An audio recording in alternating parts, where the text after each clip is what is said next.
the voice of America. ይህ የአሜሪካ ድምፅ ራዲዮ ጣቢያ ነው።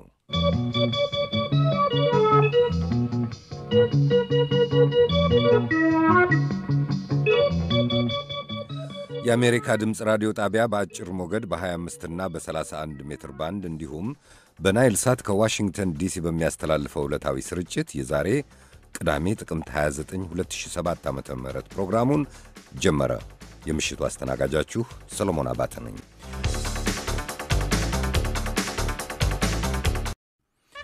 በዚህ ሳምንት ውስጥ የኢሳ ማህበረሰብ ወኪሎች ለጠቅላይ ሚኒስትር ኃይለ ማርያም ደሳለኝ ቢሮ፣ ለፌዴሬሽን ምክር ቤትና ለሕዝብ ተወካዮች ምክር ቤት የመሬት ማካለልን የተመለከቱ አቤቱታዎች አቅርበዋል። ሶማሊኛ ቋንቋ ተናጋሪዎቹ ኢሳዎች አንዳንድ አካባቢዎች በአፋር ክልል መካተታቸውን ተቃውመዋል። በቋንቋ ቢለያዩም ሁለቱ ማህበረሰቦች በአኗኗርና በባህል የሚቀራረቡ ናቸው። የግጦሽ መሬትና የውሃ እጥረት፣ የተፈጥሮ ሀብቶች ሽሚያ በመፍጠር ለዘመናት ግጭቶችን ሲያጭሩ ቆይተዋል። በመካከላቸው ሄኖክ ሰማግዜር ያሰናዳው ውይይት የሁለቱንም ማህበረሰቦች ተወካዮች የያዘ ነው። ወደ ውይይቱ። በኢትዮጵያ የአፋር ክልል የአፋርና ኢሳ ብሔር አባላት በየጊዜው የሚከሰቱ ግጭቶች የሰዎችን ሕይወት በመቅጠፍ ላይ መሆናቸውን በየጊዜው የአሜሪካ ድምፅ ሬዲዮ የሚዘግብበት ጉዳይ ነው። ንብረትም ይወድማል። በማዕከላዊ መንግሥት በክልሉ መሪዎችና በሀገር ሽማግሌዎችም ጭምር የተያዙ የሰላም ድርድሮችም ባለፉት በርካታ ወራት ሲካሄዱ ቆይተዋል። ግጭቶቹ እያገረሹ ደግሞ ወደ ለየለት የጎሳ ግጭት ሲያመሩም ይታያል። ይህንም በተመለከተ ነው የምሽቱን ውይይታችንን ያሰናዳ ነው። እንግዶች ይዘናል። ከሁለቱም ብሔር ወይም ጎሳዎች ዶክተር አብደላ አብዶ በስዊድን ሀገር የሚኖሩ የአፋር ተወላጅ ናቸው። በአዲስ አበባ ዩኒቨርሲቲ በርካታ ጥናቶችን ያከናወኑ ባለሙያ ናቸው። እንደምን አመሹ? ሰላም። አቶ አሶዬ አርጎቤም አስቀድሞ በሽኔሌ ዞን የጸጥታ ክፍል ኃላፊ የነበሩ አሁን ደግሞ በኡጋዛዊ የኢሳ ማህበረሰብ ወኪል በመሆን ነው እዚህ የቀረቡት። 3 ደብዳቤዎችን ለጠቅላይ ሚኒስትር ኃይለ ማርያም ደሳለኝ ቢሮ እንዲሁም ለፌዴሬሽን ምክር ቤትና ለተወካዮች ምክር ቤት ቢሮ ማቅረባቸውን ገልጸዋል። እንደምን አመሹ አቶ አሶዬ? ሰላም፣ እንደምን አመሸ? ደህና ነኝ። ሰላም ነው፣ አልሐምዱሊላህ።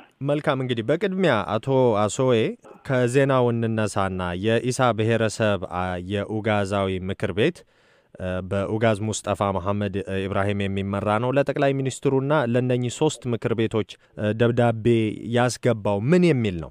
እንዴት ነው መሰለህ? አዎ ልክ ነህ፣ አልተሳሳትክም። ልክ ነህ። በሁለተኛ ወር 2 እስከ 19 እስከ 14 እዚህ አስቡሊ አካባቢ የሚባል አካባቢ ስብሰባ አድርገው ነበር። ያንን ስብሰባ አሁን ለምሳሌ ገዳመይቱና አዲቱና አልዱፎ ያለምንም ምርጫ ያለምንም የህዝብ ጥያቄ አለመጠየቅ ወደ አፋር ትከለላላችሁ ተብሎ ስለተነገራቸው ህዝቡ ብሎ ከቦታቸውን ተፈናቅለው ተነስተው ስለጮሁ በዛው ምክንያት ነበር። በዛው ስብሰባው ምንድነው? ይሄም አግባብ አይደለም፣ አይመስለንም። ህገ መንግስት አለ አገራችን። ሁለት ለምሳሌ ጎሳዎች ለምሳሌ ይገባኛል የኔ ተብሎ የሚጨቃጨቁ ከሆነ በህገ መንግስቱ መሰረት ምርጫ ይደረጋል እና ያን ከዛ የተነሳ ነው ምርጫ ይደረገልን፣ በህገ መንግስቱ መሰረት ይደረገልን፣ ያለ ህገ ወጥ ነገር አይከድ የሚል ናቸው። ከዚህ መነሻቸው በዚህ ምክንያት ነው። እንግዲህ ይሄንን ነው ለጠቅላይ ሚኒስትሩ ቢሮም ለፌዴሬሽን ምክር ቤትና ለኢትዮጵያ ህዝብ ተወካዮች ምክር ቤት ያስገባችሁት። እንግዲህ እነኚህ ጥያቄዎች አዲስ አይደሉም። ከዚህ በፊት የዛሬ 3 ዓመት ገደማ በዚሁ ዝግጅት ላይ ውይይት ያደረግንበት ነው። የፌዴራሉ መንግስት ኢሳዎችን ወደ አፋር ያካለለበት አካሄድ ትክክል አይደለም፣ እንዲያውም የሁለቱን ማህበረሰቦች ባህል፣ አቀማመጥ እንዲሁም ደግሞ ትስስራቸውን በአግባቡ ያላጤነ የሁለቱ ማህበረሰቦችም ቢሆን ሁኔታውን ያልተገነዘቡ ተወካዮች የተገኙበት በመሆኑ የድርድር መፍትሄዎች እንዲኖሩ በዚሁ መድረክ ተገኝታችሁ ሁላችሁም ገልጻችሁ ነበረ። እስኪ መለስ ብለን ያለውን ታሪኩንና የመሬትና የቦታ የክልል ይገባኛል የቋንቋ ይገባኛል ጥያቄዎቹን እንዳስ በአዲስ አበባ ዩኒቨርሲቲ ጥናቶችን ያከናወኑ የአፋር ተወላጅ ዶክተር አብደላ አብዶም እዚህ መስመር ላይ ያሉ። ዶክተር አብደላ ሲንዶ በታሪክ መለስ ብለው የግጭቱን መንስኤ ያስረዱ። ይሄ ጥያቄ ብዙ የከረመ ጥያቄ ነው። በኢትዮጵያ ደረጃ በጣም ከተጠኑ ጥናቶች በህዝቦች መካከል በመንግስት ደረጃ የተጠኑ አካባቢ የመጀመሪያው ይመስለኛል አፋርና የኢሳ ግጭት። በታሪክ አጠር ብለን ብናይ ይሄ ግጭት መነሻው ራሱ የፋሺስት ወረራ ጊዜ ነው መነሻው። ከዛ በኋላ ይሄ ጦርነት ተካሂዶ ሶማሊያ ነጻ ስትወጣ እንደገና ሶማሊያ ደግሞ ታላቋ ሶማሊያ በሚለው መፈክር ብዙ ኢሶችን አሰልጥና ወደ ጦርነት የጋበዘችበት ታሪክ አለ በሁለተኛ ደረጃ። ከዛ በኋላ በኡጋዴን ጦርነት እስከ ሀዲድ መኢሶ ድረስ ጦርነት ተካሂዶ በኡጋዴን ጦርነት መንግስቱ የሶማሊያ መንግስት ሲሸነፍ እንደገና ኢሶዎች እዛ ቀርተው ራሳቸውን በማደራጀት የራሳቸውን ኃይል ይዘው ከጅቡቲም ነጻ ስትወጣ ደግሞ ጅቡቲ ይህንንም ሁኔታ በመደገፍ በፖለቲካ፣ በኢኮኖሚ፣ በማህበራዊ ጉዳይ ሁሉ እየደገፈች ኢሳ በጣም ተጠናክሮ ከኤረርና ከሁርሶ አካባቢ ሄዶ እስከ አዋሽ ወንዝ ዘለቀ ማለት ነው። ይሄ እንግዲህ አጠቃላይ ታሪኩ ሁልጊዜ የኢሳ ኃይል ወረራ አማካኝነት የተያዘ ቦታ ነው እንጂ በህዝብ ሰፈራ፣ በህዝብ ግንኙነት በአፋርና ኢሳ ሰላም ተደራድሮ የተደረገ ነገር የለም። አሁንም ቢሆን በየሳምንቱ በየወሩ ሰው ይሞታል። የሚወራው ኢሳ ነው። አፋር በቤቱ ይገደላል። አሁን ያለው መንግስት ለዚህ መፍትሄ ሊሰጥ አልሰጠም። በአጼ ኃይለ ሥላሴ ዘመነ መንግስት አስተዳደራዊ መፍትሄ ነበር የተፈለገው። አፋርና ኢሳ አውራጃ አስተዳደር የነበረው ኤረር ነው በዛ ጊዜ። በኋላ አፋርና ኢሳ ግጭቱ ሲባባስ አፋርን ወደ አስበተፈሪ አፋርና ጋራጉራቻ አውራጃ ገባ። ኢሳ ደግሞ ወደ ድሬዳዋ ገባ። ድሬዳዋና ጉርጉራ ሆነ። በመንግስቱ ኃይለ ማርያም ወሰን ተደረገ። በኢሳና በአፋር መካከል ወሰን ተደረገ። 35 ይሁን 45 ኪሎ ሜትር ተደርጎ አፋር ከዛ ኢሳ ከዛ እንዳይዘልቅ ተባለ። ያ መፍትሄ ደግሞ አልሰራም። የአስተዳደሩ አልሰራም። ይሄ ደግሞ ወሰኑ አልሰራም። እንግዲህ አሁን ያለው መንግስት መጣ በስልጣን ላይ። አሁን ያለው መንግስት ማለት ነው ከደርግ በኋላ። ይሄ መንግስት ደግሞ በዩኒቨርሲቲ ደረጃ ጥናትም ተደርጎ ኢሳንም አፋርንም ሶማሊንም ሁሉ አነጋግሮ እኔ በጥናቱ ነበርኩኝ በዛ ወቅት ማለት ነው። ስለዚህ ጥናቱ የሚያመለክተው አፋር በታሪክ ከኤረር እስከ አዋሽ ዳር የተገፋበትን ሁኔታ ይገልጻል እና መፍትሄንም ይገልጻል። የኢሳ ጥያቄ የመሬት ፍላጎት ነው ያለው እንጂ አፋርና ኢሳ በታሪክ ባህላቸው ተመሳሳይ ነው፣ ሃይማኖታቸው ተመሳሳይ ነው። አሁን ምንድነው ያለው? ድሮ ሶማሊያ ነበር የሚደግፈው ኢሳን፣ ዛሬ ደግሞ የኢሳ መንግስት ነው የሚደግፈው። አሁን በኢትዮጵያ ያለው መንግስት ከጅቡቲ ላይ ባለው ግንኙነት ከፍተኛ ድጋፍ እያገኘ ነው። አፋር ግን የዛ አይነት ሁኔታ ስለሌለበት በጣም አሁን የሚባለው ይሄ 6 ከተሞች ኢንፍራስትራክቸር የሌለበት፣ አስተዳደር የሌለበት፣ በወታደር ኃይል የምትኖር ከተማ የኮንትሮባንድ ከተሞች ናቸው። እነዚህ እንደ ፎዖ፣ ጋድማይቱ እና አዳይቱ የሚባሉ የአፋር ስም ናቸው። እነዚህ ሁሉ የአፋር አካባቢ ናቸው። ስለዚህ እነዚህ አካባቢዎች በጉልበት የተያዙ በኮንትሮባንድ ኃይል የተያዙ ከተሞች ናቸው። የኢትዮጵያ መንግስት አሁን ያለው የኢትዮጵያ መንግስት እንጂ እርስዎ የሚሉት እነኚህ አካባቢዎች እነኚህ ከተሞች የአፋር ከተሞች ናቸው ነው የሚሉት። እስኪ በኢሳ በኩል ያለውን ደግሞ እንስማ። አቶ አሶ ያርጎቤ አስቀድመውም የሽነሌ ዞን የጸጥታ ኃላፊ ስለሆነ የጸጥታውን ሁኔታ በቅርብ ይከታተላሉ። ከተሞቹ የትኞቹ ከተሞች እንደሆኑ ደግሞ ወደዚህ ወደ አፋር ክልል ተካለሉብን የምትሏቸው እነሱም በመዘርዘር ይጀምሩ። ከተሞቹ ለምሳሌ እሱ የጥራ ስም እነኛ ቀበሌዎች ናቸው። ከተሞቹን ይታወቃል። ይሄኛው ለምሳሌ ገረማይቱ የሚለው እኛ ገርበ ዒሳ ነው የምንለው። ዕንዱፍ የሚለው ደግሞ በርቤልካ ይባላል። አዴት የሚባለው ያለው እሱ ደግሞ አዴሌ ነው የሚባለው እዛ አካባቢ። ፍጹም እዛ አካባቢ የሚገኙትን ኢሳዎች ናቸው እንጂ እዛ አካባቢ ከ7 ኪሎ ሜትር በላይ አፋርና ኢሳ በ7 ኪሎ ሜትር ነው መካከላቸው ያሉት። አሁን ዶክተሩ ያለው ለምሳሌ በኃይለ ሥላሴ ዘመነ መንግስት እነሱም ኢሳና አፋር ከዚያ በፊት ከ500 በላይ እስከ 600 ዓመት በላይ ሲጋደሉ ሲሰራረፉ ነበረ። ማንም መንግስት አይደግፋቸውም ነበረ። እነኚህ ሰዎች ከዚህ በፊት እንደተናገር ነው በውሃና በግጦሽ ነው የሚጣሉት እንጂ ኢሳ ከአፋር መሬት አይፈልግም። አፋሮች ደግሞ መሬት ይፈልጋሉ፣ ከኢሳ መሬት ይፈልጋሉ። ሁለቱም ኢትዮጵያዊ ናቸው። አሁን ለምሳሌ ያለው ግሬት ሶማሊያ የሚባለው ነገር አለ። እኛ ግን ሶማሊያ የሚባለው ነገር አናውቅም ኢሳን እኛ ጅቡቲ ይሄ ዶክተር ነው በዶክተሩ መሰረት ጅቡቲ ለምሳሌ አፋርና ኢሳዎች አብረው ይኖራሉ ምንም አይጋደሉም ኢሳ ከጅቡቲ የሚያገኘው ድጋፍ በፍጹም እንደፈለገ ቢፈተሽና ቢታይ የለም አሁን እነኚህ ከተሞች ያው በኢሳ ስር ያሉትን መታችሁ ሊታዩ ትችላላችሁ አሁን ያለው ዶክተሩ አሁን አፈሮች ቤታቸው እያሉ ኢሳዎቹን ሄደው ወረራ ያደርጋሉ ይላል ግን የተማሩ ሰው ናቸው ምሁር ስለሆኑ አፈርና ማነው ኢሳ ሁለቱም እስላም ናቸው ይሄ ዶክተር አሁን ደህና ትክክለኛ ሰው ቢሆን ኖሮ ጥሩ ሰው አስተሳሰብ ያለው ሰው ቢሆን ኖሮ ሁለቱም ገብቶ ያለው ቅራኔ መፍታት ይችል ነበር አሁን ምንድን ነው ያለው ኖር ነው በአለም ላይ ይታወቃል አቶ አሶይ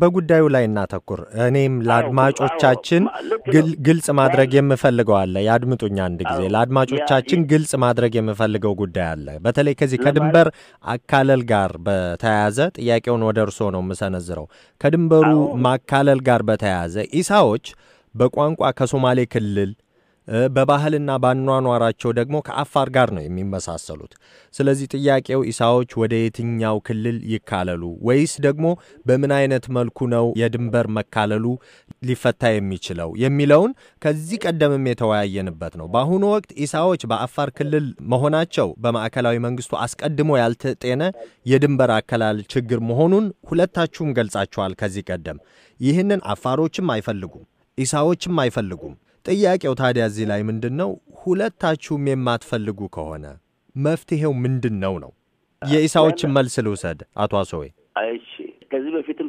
ተነጋግረናል ተወያይተናል አሁን ኢሳዎች በነበሩበት ከዚህ በፊት የተነጋገርነው ጊዜ እዛው ናቸው ከዛ አላለፉትም እዛው ናቸው ድንበር ተካልሏል ያለው ባለው ዶክተሩ ያለው ለምሳሌ በመንግስት ኃይለ ማርያም ጊዜ በፍጹም መንገድ አለ አስፋልት መንገድ አለ በሁለቱም በኩል ነበር በሁለቱም ጎን ነበር አሁን ዋናው ቁም ነገር እንምጣና ዋናው ምንድነው እኔ የሚመስለኝ ሁለቱም ህዝብ ለምሳሌ አፋርና ኢሳዎች ኢሳን ኦጋሳለው ኢሳ አፋሮቹ ደግሞ ሱልጣን አላቸው ሁለቱም ተገናኝተው የባህል ደንብ አላቸው ሁለቱም በዛው ባህል ደንብ ተገናኝተው ሁለቱም እርስ በርሳቸው ቢወያዩ ነገር ጉዳዩ ይፈታል አሁን ከዛ ውጪ ለምሳሌ መንግስት ከፈለገ ፌደራል መንግስት ከፈለገ ሁለቱም ኢትዮጵያዊ ናቸው መሃላቸው ገብቶ ለማስታረቅ ይችላል ከዛ ውጪ ሌላ ከተማዎችን በሙሉ የሚኖሩት ኢሳዎች ናቸው በኢትዮጵያ ህግ መሰረት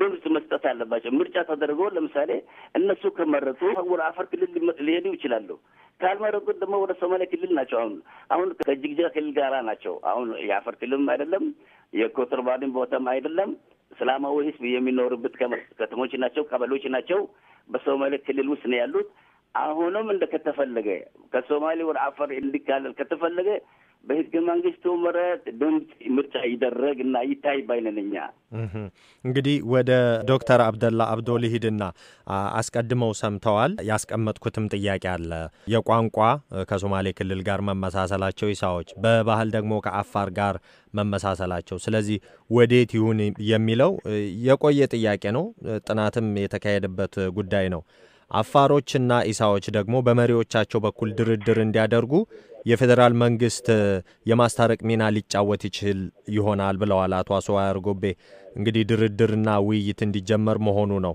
የእርሶን የመፍትሄ ሐሳቦች በዚህ ውይይት ድርድሩ የሚቀጥል ከሆነና የሚካሄድም ከሆነ ምንድናቸው የማስታረቂያ ሐሳቦቹ አመሰግናለሁ ምን መሰለህ አሶይና ኢሶች በታሪክ አያምኑም በታሪክ እንዴት ኢሳ ነበረ የተረድ ነበረ ስንት ሰው አፋር ሞቷል በዚህ ጦርነት ከኤርትራ እስከ አዋሽ ወንዝ ዳርቻ ስንት ሰው እንደሞተ ስንት ጦርነት እንደተካሄደ እስከ ዛሬ ድረስ ዛሬ ጭምር ማለት ነው ዶክተር አብደላ ከይቅርታ ጋር ላቋርጠውትና እንደው ጠቅለል ያለ በህዝብ ላይ የተጣለ ፍርድ ስለሆነ ከሱን ራቅና አሁን ያነሳው ጥያቄ በተለይ የፌደራል መንግስት የማስታረቅ ሚና የሚጫወት ከሆነ በድርድሩ እንዴት ነው ሊፈታ የሚችለው ነው ይሄው ችግሩ አሁን ኢሳ ታላቋ ኢሳ የሚል አካባቢ ይፈልጋል። እንግዲህ ድሮ ግሬተር ሶማሊያ ነበር። አሁን ሶማሊያ አለ፣ ሶማሊላንድ አለ፣ ፑንትላንድ አለ። ኢሳ ደግሞ የራሱ የኢሳላንድ ይፈልጋል። አንፈልግም ነው የሚሉት አቶ አሶዌ። ዶክተር አብደላ አሁን አስቀድመው ገልጸውታል። አቶ አሶዌም ሊመልሱ ይችላሉ። አቶ አሶዌ አርጎቤ ይሄን ትፈልጋላችሁ አሁን ያሉትን ዶክተር አብደላ? እኛ ማነው ኢሳ ላንድ የሚል ነገር ወይም ሀሳብ የለንም።